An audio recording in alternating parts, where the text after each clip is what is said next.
Hola a todos los amigos de Filosofía Apuntes. Estamos con un nuevo filósofo musulmán árabe llamado Al-Ghazali, quien vivió entre los años 1058 y el 1111. Místico, teólogo, jurista, de origen persa, Al-Ghazali es otro de los pensadores musulmanes que se nos presenta en este blog. Defensor total del Islam por sobre todas las otras religiones y filosofías que se le opongan. No por nada su libro llamado El resurgimiento de las ciencias religiosas es el más leído en la comunidad musulmana después del Corán. Sin embargo, a pesar de que Al-Ghazali estaba en contra de los filósofos, su pensamiento es ciertamente filosófico. Eso lo hace aún más interesante. Vamos a ver entonces al hombre que puso su libro después del Corán.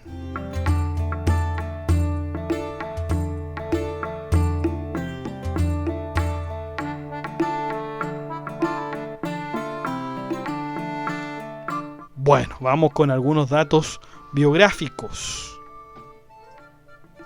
Su nombre completo es Abu Hamid Mohammad ibn Muhammad at-Tusi al-Ghazali.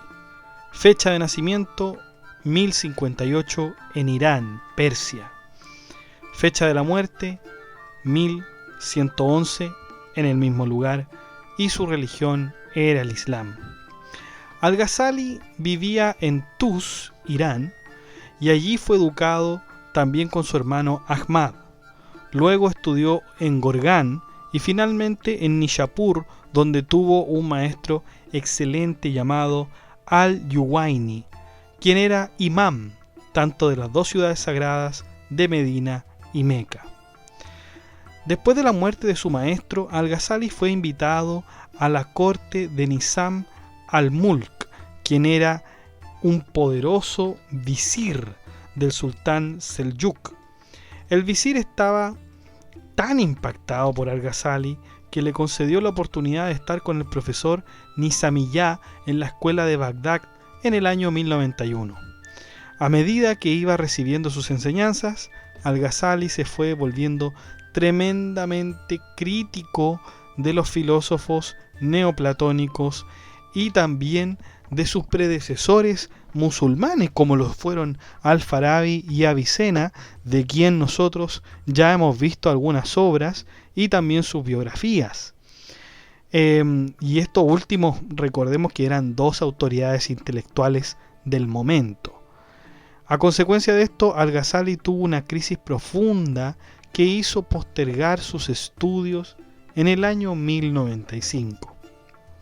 Al-Ghazali deja Bagdad con el pretexto de ir a peregrinar a la Meca, y con la poca riqueza que tiene, adoptó la vida de un sufí pobre, un asceta que no necesita más que a él mismo.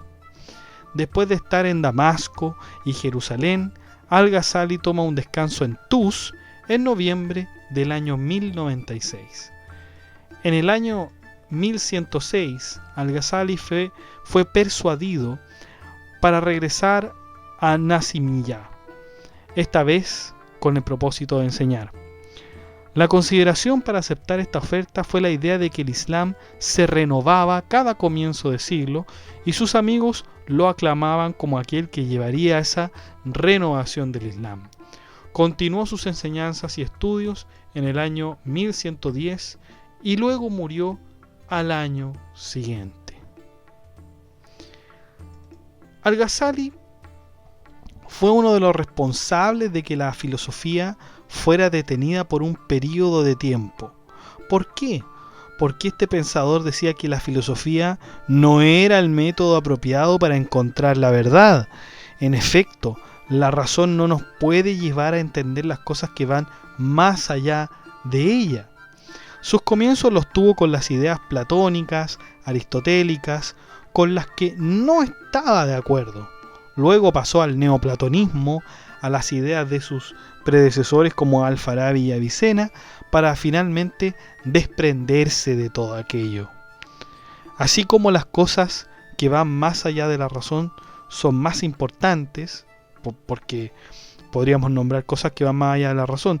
Dios, por ejemplo, los profetas, los milagros, esas cosas van más allá de la razón y se consideran más importantes. Al-Ghazali por lo menos las consideraba más importantes. Entonces la teología, o más bien la profecía, supera con creces a la filosofía que se centra solamente en la razón. Esto puede recordarnos a San Agustín. De hecho, se decía que Al-Ghazali era el San Agustín árabe. No sé si espero que esta comparación no ofenda a algún musulmán, pero esto se leía en una biografía de Al-Ghazali, que de hecho la hacía un católico. Y se parecían, sobre todo en su libro llamado Contra los Académicos, donde se discute el tema de la verdad en temas filosóficos y teológicos. Al-Ghazali tenía múltiples discusiones tanto con los filósofos como con los teólogos de su tiempo. Básicamente Al-Ghazali no estaba de acuerdo con los filósofos en dos puntos. El primero es la eternidad del mundo. Los filósofos pensaban que el mundo era coeterno con Dios, lo cual sería absurdo porque Dios lo creó todo. Esta idea la tenía Aristóteles, la tenían los griegos en general de la eternidad del mundo, y Avicena se vio muy influido por esta teoría de la eternidad del mundo y la justificó sobre todo con esto de la posibilidad. La posibilidad. Es decir, si el mundo fue posible, o sea, Avicena estaba convencido de que el mundo por lo menos provenía de Dios, pero era coeterno con él. Era coeterno. ¿Por qué? Porque si Dios tenía en la mente al mundo y Dios es eterno, entonces la posibilidad de que existiera el mundo también era eterna, porque esa posibilidad estaba en la mente de Dios.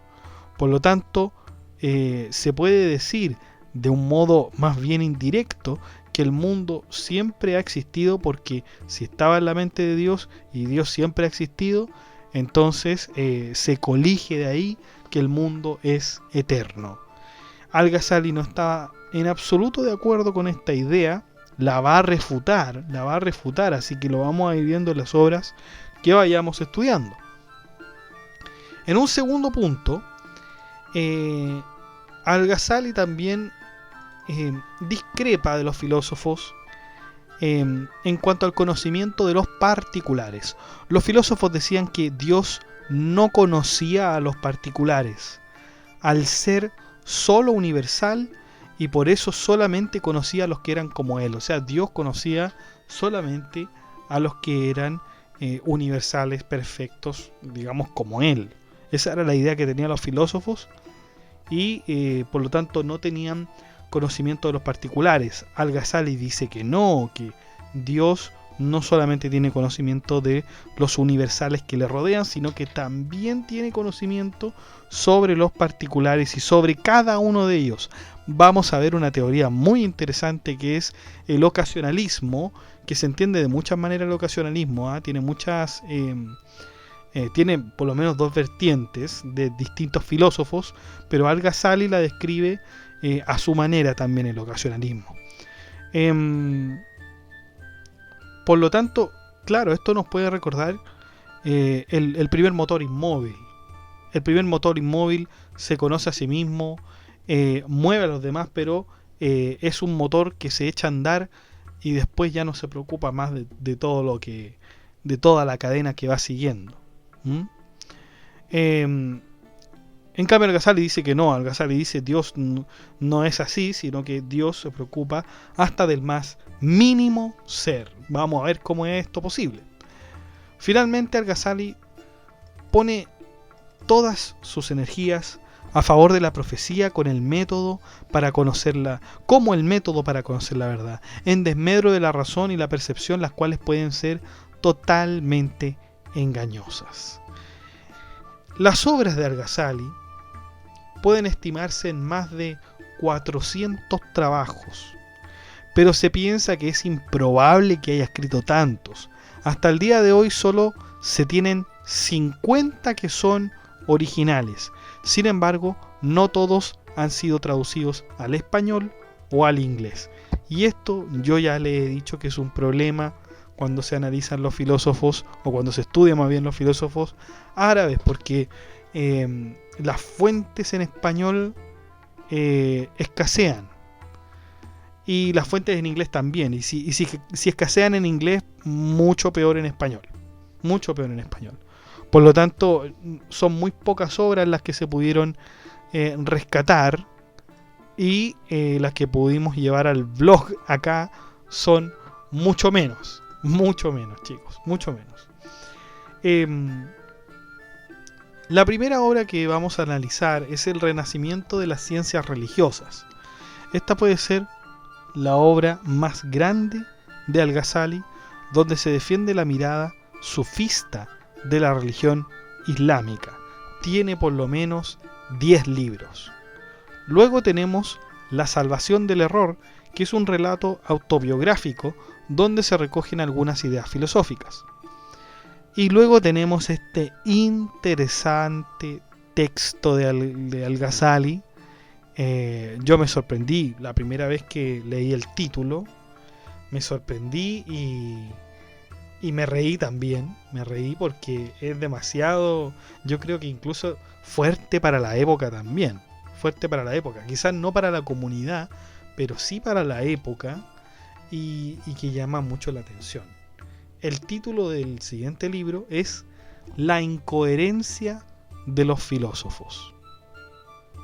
La incoherencia de los filósofos, que es una defensa del Islam en contra de la filosofía, y sobre todo contra la filosofía de Avicena. Y esta obra sí que nos va a costar porque tiene 20 libros, 20 capítulos, que se etiquetan ahí como libro. Así que nos va a tomar tiempo esta incoherencia de los filósofos. Hay también una carta a Jerusalén o carta a un discípulo que es quizás una falsificación, pero aún tiene el carácter de Al-Ghazali, quien hace algunas recomendaciones y consejos a un alumno. Está también La alquimia de la felicidad, una exhortación a la piedad a todos los de la religión musulmana, y que está dividida en 4 capítulos. Más bien 5 capítulos. Y ojo que la alquimia que ya estaba empezando a experimentarse con estos elementos de la alquimia. Ya se estaban construyendo los talleres de estos hombres que practicaban la alquimia. El justo balance, que es una mirada teológica combinando aspectos griegos y musulmanes. Y finalmente El nicho de las luces, que es una exhortación a entender la religión musulmana. Como dijimos anteriormente, muchas de las obras han quedado sin disponibilidad debido a que no están traducidas. Tampoco, así como pudieron notar, no hay mucha información sobre la biografía de Al-Ghazali, pero sí tenemos algunas de las obras para al menos entender el pensamiento del filósofo. Es increíble ver cómo alguien que dedicó su vida al estudio y a la espiritualidad puede estar al mismo tiempo en contra de la filosofía. Puede ser que el rigorismo racional de la filosofía no sea conjunta con la religión del Islam, que como sabemos, Islam significa sumisión. Veamos las obras de este gran pensador sin mirar si tiene gustos por los filósofos o no, porque eso es lo que hace rica la lectura, la hace interesante ver cosas que no conocemos y que de alguna manera uno se restringe de conocer, porque es bien sabido que uno dice, bueno, aquí hay algo que se trata sobre los musulmanes, y uno lo ve tan lejano, con uno algo que no puede pasar, algo que ¿cuándo me voy a encontrar con alguien musulmán? Con suerte estar ahí la teleserie turca, ¿no es cierto? Entonces no, es imposible y no me va a servir de nada saber este conocimiento, pero la verdad es que uno se está restringiendo de muchos conocimientos excelentes, y que fueron una gran contribución a la filosofía. A pesar de que este filósofo, Al-Ghazali, haya sido un hombre muy riguroso y adherente a la religión, hay pensamiento aquí, hay lógica, de alguna manera hay filosofía también, ¿ya? No porque sea absolutamente religioso uno lo tiene que descartar. Yo creo que eso no es el objetivo. Uno tiene que de todas maneras verlo, estudiarlo, analizar sus argumentos y ahí quizás formarse una opinión y dejar de leerlo o como sea, pero uno tiene que entrar primero a ver, a investigar. Por lo tanto, vemos a este gran defensor de la religión musulmana, Al-Ghazali, y a él nos vamos a abocar los siguientes podcasts.